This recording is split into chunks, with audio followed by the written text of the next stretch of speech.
Hey, this is Kelly from 99 Designs, and today we're going to talk about the different types of fonts. Fonts are really important to setting a mood or a theme or a tone in your graphic design. So how do you know how to pick the right font? Let's talk about the 4 different types and go from there.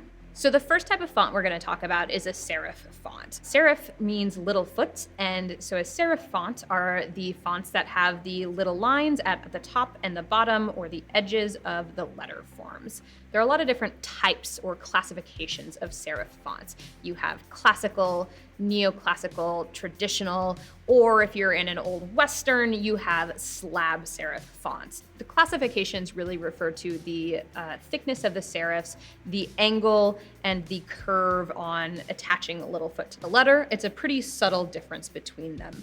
Serif fonts are a go-to for pretty much anything. They can be used in a logo to give it a really classic, traditional feel, but serifs really pull their weight when it comes to print.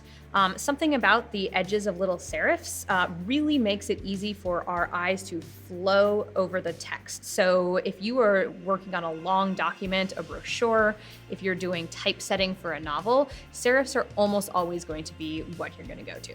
The next type of font we're going to talk about is sans serif. So for those of you who have taken high school French, you know that sans means without. So sans serif is without serif or without those little feet. So these are the popular fonts that you see like Helvetica, Arial, etc. The most popular sans serif fonts like Helvetica, like Futura, were developed by German designers in the middle of the 20th century. They're really known for being clean and efficient, and because of that, they worked really well with the design style that was popular at the time. They've become even more popular in recent years as we've moved into a digital world. So the simplicity of the letter works really well when you blow it up big or when you shrink it down really small.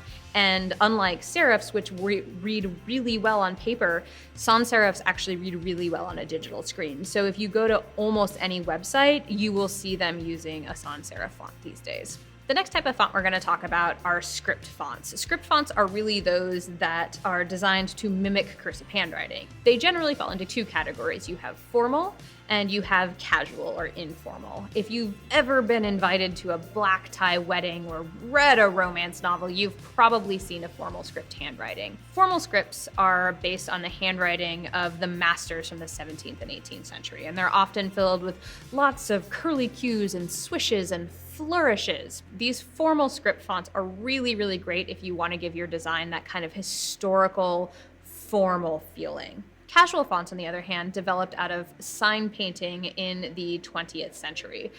Think about perhaps the Coca-Cola logo. It's definitely a script font, but it doesn't have the same level of flourish. Both types of script fonts really work to give your design a timeless feel, whether that's something from 40 to 50 years ago and you're evoking nostalgia, or something that feels formal and fancy and evokes tradition. The last type of font we're going to talk about are decorative, sometimes called display fonts. These fonts are those that lack the structure of the other types of fonts. They're ones that look like graffiti scrawled on a wall with a marker. They are spray painted. They might be super geometric. They might be splotchy. There's a whole range of different types of display or decorative fonts. And because of this, these are ones that are the bread and butter of logo designers, book cover designers, poster designers.